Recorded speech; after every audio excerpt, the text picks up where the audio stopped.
let's discuss 3 emerging trends for investors, business owners, and even just the average Joe. It's important to understand when you see trends stacking on each other to really identify them and kind of take a second to pause and be a little bit mindful of, okay, I'm using this, everyone else is using this around me. Why is nobody zooming out a little bit and taking the bird's eye view and going, okay, where is this moving to? If this is, if the internet's really only 20 years old, 21 years old a little bit at this point, in kind of the way we know it, and we're just starting to do these things, where's it gonna be in 20 years from now, in 2041? So it's important to identify these trends before they truly go parabolic, and kind of start compounding on each other. Albert Einstein once said, what's the 8th wonder of the world? Compound interest. Think about that for a second. The 8th wonder of the world is compound interest, says Albert Einstein. Well, he says, the reason this is because he who understands it earns it, he who doesn't pays it. And this is really kind of the life cycle you see economically. And it's not just in finance and not just in whatever currency, it's also in time, because you can compound time. And if you really take a second to look back at these trends and go, okay, these are the top 3 trends we're gonna look at in this video. And you really go, okay, after this video that I watched, I'm gonna really think about these. I'm gonna do a little bit of research and kind of contemplate a little bit more, instead of just kind of lolling through, going through, oh, I'm seeing this trend emerge, or I'm seeing that trend emerge. Kind of think about it, and maybe write it down, maybe make a video, and really kind of try and hash it out. So the 3 trends that I really see are, number 1, blockchain technology. We talk a lot about that on this YouTube channel. Number 2, health tech. Very, very important with telemedicine at home. We're going to go into each of these in detail. And then number 3, ed tech. I really see the education space changing. It's one of my passions besides investing. I mean, the education system is long overdue for a big, big shakeup. So let's dive into each of these 3. Number 1, blockchain technology. If you don't understand this, basically blockchain is open source, decentralized ledgers. So Bitcoin is run on the blockchain. Ethereum is run on the blockchain. If you're familiar with cryptocurrencies in the first place, they're all run on the blockchain. But a lot of people get this confused. Not even a majority of these are trying to be a currency as most people think they are. A lot of them have actually real world use cases. For example, Ethereum.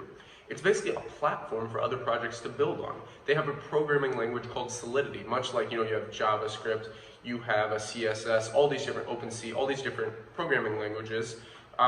They have Solidity, and you can basically build smart contracts. So, for an example, just kind of an interesting thought. Smart contracts allow you to not have to trust anyone, just to be able to verify. So there's no middleman. You're eliminating the middleman. So let's say you want to have a system set up for your kids and maybe your grandkids where if they get good grades, they get, for every A they get $2. Well, if, 20 years ago, if a parent said that to their kid and maybe the parent wasn't so reliable and the kid kept getting good A's and the parent's like, here's $2 for 1 A, but then the next 3, no, I'm not gonna give you $2. I'm gonna forget about it. Well, the kid's gonna go, what the heck, man? You promised this. With smart contracts, you can actually literally build a situation where every time they get an A, it's provable. It's verifiable. And when this happens, it executes a smart contract. And this is just an example of one. So in this situation, it doesn't matter if you trust the parent or not. And you can see the real world use cases for this. It can come down to like literal signable physical contracts, putting those on the blockchain so you don't have to trust anyone to Photoshop it. Maybe they Photoshop it, maybe they shred the contract, maybe they burn the contract.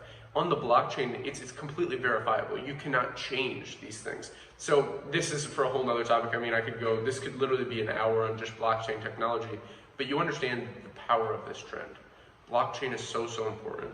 Next, we're gonna move on to health tech. We saw a lot of work from home trends. I think if I had a number 4, it would be, I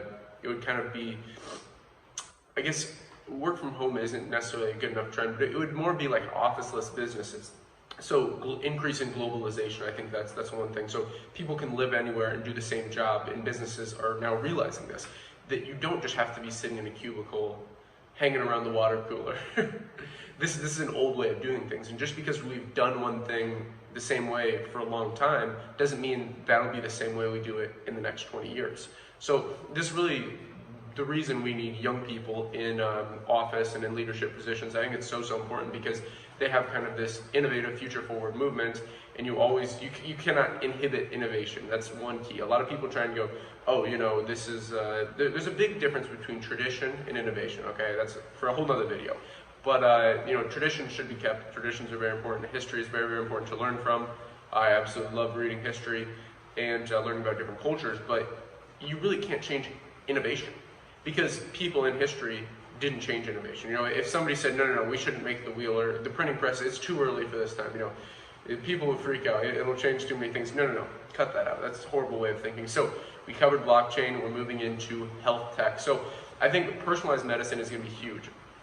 One of the things that I'm very, very interested in is the ability now for, kind of like the 23andMe or the Ancestry.com thing, where you send in basically like a blood sample, and they're able to track, your ancestry, but put this, and there's actually a version of this out, into the health space. So sending your blood into a place, if you're comfortable with it, obviously, this is never would be forced. This is completely up to you if you want to participate in this, but seeing your vitals, basically. So it's kind of interesting, like your engine check light. Like if you bring your car into the shop, and it has the vitals of the car, oil level, all these different kind of key metrics, like insulin levels. Basically, being able to detect potential issues. If like I said, if your check engine light's on, if you're not feeling the best and you're going, okay, what is it? Well, you have so many different chemicals, so many different vitamin levels in your body. How can you really know? So if you're just going to a doctor and getting prescribed a pill to ease the pain, man, that's terrible because it's not fixing the underlying problem. So really, I think preventative medicine is going to be huge. So basically getting personalized vitamins to you. So if you, for example, wanted to do this service, what you could do is send it into a place and send it in like a blood sample or whatever they need, and they would be able to check your vitals. So like, what are you deficient in? What do you have too much of? What do you have just enough of? And then optimize maybe a diet around this and key vitamins you should be taking. So are you deficient in vitamin D? Do you need more vitamin C? What about zinc? Vitamin E? All these different things. I'm not a doctor, but I grew up around healthcare, so I think this is very, very interesting because I've taken vitamins my whole life, and I think it's something that's so, so important. So especially, by the way, just right off the bat, fish oil, vitamin D, and vitamin C, key. Those are something you really, really need, especially it's wintertime, sun's not out as much, so vitamin D is so, so important to be taking, and omega-3s as well. So after that, that's just like one trend I see in the health tech space, but again, you have things like telemedicine where doctors are more like face-to-face. I see more innovation moving in that direction, and so many other things. But let's move on to EduTech. So we covered blockchain, we covered health tech, EduTech. This is something that I find so, so interesting, and like I said in the beginning of this video, I'm very passionate about this because the education system is really so archaic. Why are we teaching kids the same things we've been teaching them for literally since the education system has been created? Why are we still teaching kids in America about state capitals? And state capitals are okay, but like state birds. Like, what? They can look this up. A lot of these things are terrible. Why are we not teaching anything about finance? Why are we not teaching anything about investing or business? What is going on? Or, mental health. A lot of these things are so, it's just sad, honestly. Like, it really makes me mad because kids are going to school and they're still getting taught the same things that their parents were taught. And it's not a good situation. And in this world where we have innovation, kids can now learn from home. You can learn from things like videos on YouTube. And you can really tailor your education to what you're interested in. And I think tailored education is where we're moving towards. A lot of people are going to realize that college is not worth the investment. Okay, so let's just think about this. You're 18 years old. And you've always wanted to start a business. You're interested in entrepreneurship. You're interested in making money. What's a better investment? Going $100,000 in debt for a college where you could graduate and you're seeing other people graduate. Oh, those people aren't getting jobs. Those people are working at Starbucks. Those people are working at the mall, in retail. Well, what are they doing? And these college professors that teach business, why aren't they starting a business? Why aren't they teaching in college? What's going on here? You kind of see these trends start to stack, and people start, even like 18-year-olds start to think about this. And man, every 18-year-old that I talk to, really, if you see an 18-year-old that's contemplating this, really have them think about it. Don't just say, yeah, college is a good, because it's such a blanket statement. It really depends on what you're fit for. I think college is great for doctors, for engineers, things like this. But a lot of these things you do not need a degree for now, as far as business. Like I said, in the healthcare space, go to college, get a degree, get into debt, because that's the only option. But you know, if you contrast $100,000 for college and $100,000 for starting a business, man, I don't really see why you should go to college now for business or for investing. You should be learning these things in high school. And there's so many resources online to learn these things. So it's just fascinating, because even if you go to college and study business or like investing, man, they're teaching you out of the textbooks. And inherently textbooks are multiple years old. So these things are changing every day.